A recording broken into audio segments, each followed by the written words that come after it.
Hey everybody, it's Greg and it's another edition of Unbreakable podcast. It's Wednesday, hump day, May the 1st. Uh, uh, May is my favorite month of the year. Not too cold, not too hot, flowers bloom out, graduations, weddings, first communions, proms. Wednesday forward. Well, after concerts and starting that baseball games, and some NBA playoffs, which we'll talk about hockey, the draft, football draft was just there. Kentucky Derby Saturday, Indianapolis 500 coming up. Mother's Day is next Sunday. Memorial Day is beginning now. Indian Jesus, there's so much going on, right? It's good to be alive. It's good that we are in that. All right, so yeah, you see, they go. Otherwise, there was no good go. Twista, the vascular disaster, the terrible terriers. He's a kingdom. He is into everything. But he's a puppet. You know what? His body is 6 months old. It's hard to believe. But there he is. Somebody just pulled the plug out of him. He is rest. He's a handful, but he's a cutie pie. And of course, we can't get our patron saint of the podcast. Bud, there it is. My friend Bud, solid as ever, not a real cake, not real cake. All right, so how about those six? There it is, those six. He went into New York, all odds against him, and nobody's picking the Sixers to win. Maybe the Sixers will big I'm not strong, but they're a good effort. It's probably not going to be enough to win, but they could give it big. Or they're going to build me out the dogs, sorry for them.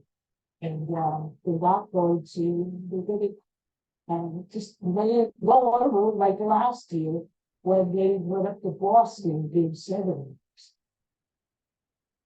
This year, you know, Knicks had lead. Knicks had 6-point lead. 6-point lead in 27 seconds. All those New York people celebrated. They had all the celebrities out. Ben Stiller, all these guys, John McEnroe, Sting was up there, Sting's wife, and all the Nick legends who are still living. Bill Bradley, John Starks, Patrick Newton, Walt Frazier, they're all up there. And they're celebrating. And you're up by 6 or 27. Yep. No way you're going to lose the game, right? So they're actually playing the victory song over the loudspeakers. People dancing on the court, they're high-fiving. So, okay, we won the series. We're moving on. We're going to play probably in the era. And it's time to be work. Can do. You can do. Wait a minute. You ever heard of Tyrese Maxey? Huh? Tyrese Maxey gets a beautiful 4-foot play. I mean, this kid, he leaned in for the shot to make sure he would get fouled, and he hit the basket. The toe was over the line. 4-point play. Hit his free throw. He had missed three free throws. Tried to say that 10 times in a row earlier, which is on Maxey like because he's an 87% shooter at the free throw line. Free throw. Anyway, next to 4-point play, all of a sudden, the game is down to 2. Knicks go down. Sixers foul Josh Hart. Hoping he's going to miss one, maybe both free throws. If Josh Hart makes both. By now it's like 15 seconds left, if he makes both, the game is practically over unless the Sixers get another 4-point run. Well, Hart misses the first shot. It just about hit the rim. You can see the alligator arms, He got really, really tense, really nervous. The Villanova kid, there goes Cuckoo Club, or whatever it is in that. Anyway, missed the first shot. Sixers have hope. Makes the second shot. Okay. Sixers need a 3 to tie. You would think the Knicks would foul the Sixers so they wouldn't get a 3-point shot. If I were the Knicks, Tom Thibodeau, whatever his name is, the head coach, foul the Sixers, let him get the 2 points. Do not let him get the 3. Sixers inbound the ball, the backseat takes it over the timeline, shoots from, it had to be like a 30-footer at least. I mean, he just crossed the timeline, center court, and he launches the ball. He knew it. He was smart. He knew that the Knicks were going to try to foul him. He got the shot off, hit the 3, ties the game. Knicks still have a chance to win the frigging game. Brings the ball down, tries for a layup, shot is blocked. End of regulation. Crowd is stunned. They're not partying anymore up in New York. Game goes to overtime. You figured the Sixers would have the advantage, right? After coming back like that, so like a miraculous comeback. It was like the way the Knicks stole game 2 up there, when the Sixers practically had that game and the Knicks stole it away from them. All right, so what happens is you would think the Sixers have the advantage, the momentum going into overtime.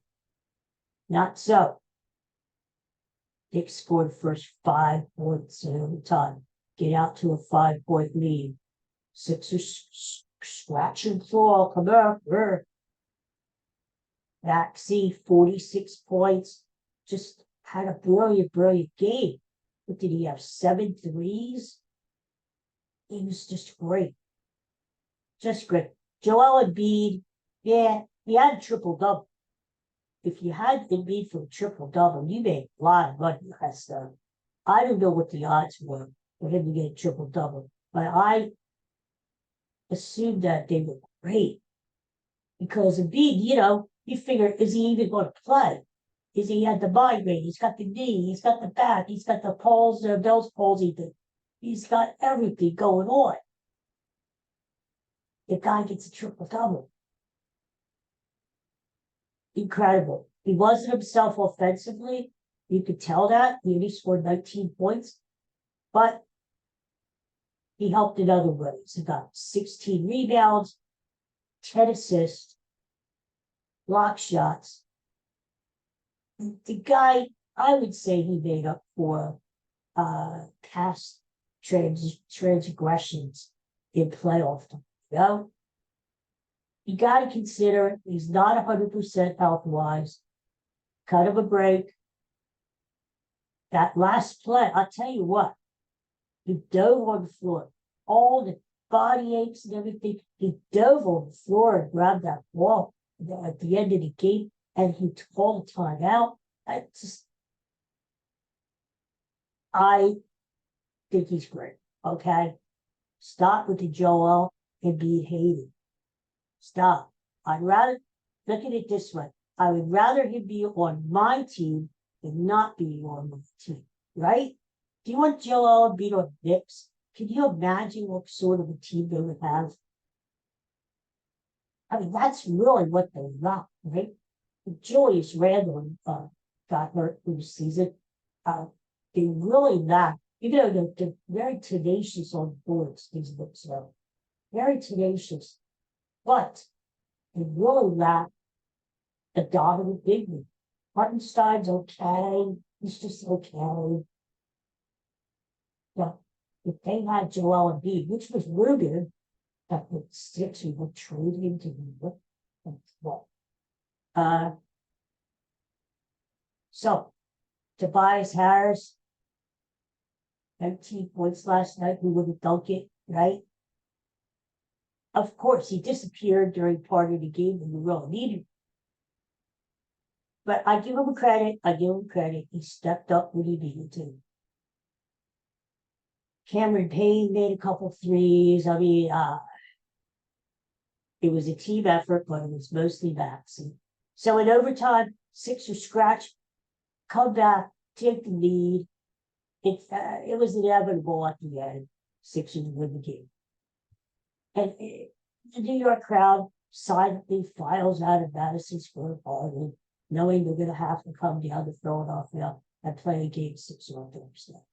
After the game ends, a tweet from Dawn Staley, the coach of South Carolina, women's team of South Carolina, Philadelphia Eagles. Sixer fans, do not sell your tickets. Do not sell your tickets to game 6. Be there, show up. Which I agree. If these Sixer fans are really, really loyal, if they really, really, really, really, really, really, really are fans, they will show up. They won't sell them tickets to the New York Knicks. Now, some of the Weasel Knick fans will slime their way into the Wells Fargo Center on Thursday. They'll get tickets. They'll get them on the secondary. They'll pay through the nose. They'll be there and they'll be loud, but can't be as many people. It can't be as many Knicks fans there because the Sixers season ticket holders are going to use those tickets and be there on Thursday and root for the Sixers to win that damn game, tie the series at 3-3, send it back to New York on Sunday, I guess, for a final game soon. It's all you can hope for, right? Okay. Knicks. Well, Jalen Brunson was great again last night. We gotta get it to him. Just as I said, what would the Knicks be with a B? What would the Sixers be with Jalen Brunson? I mean, he's that point guard, that ball handler that you need. There would be a small backcourt with he and Maxey, but it would be a terrific backcourt, wouldn't it? Josh Hart had an off game last night. He didn't even rebound that well. DiVincenzo is sort of like, I don't know what the hell's wrong with him. He's in the flow. The Knicks, you know what? To me, it seemed like they took that game for granted. It seemed like they were just going to, the Sixers were going to just roll over for them and they were going to party. You know? Somehow, the Knicks just didn't have that fight that they had in game 4 in Philadelphia. Somehow, they may have been too full of themselves, you know, and thought, we're going to wrap it up tonight. We're going to go to the World Series. Well, it didn't happen. It did not happen. So kudos to the Sixers. They bring it back home tomorrow night, Thursday night, and they have a chance to tie the series. I think they will. I don't think the Sixers, I mean, it would be classic Sixers, wouldn't it?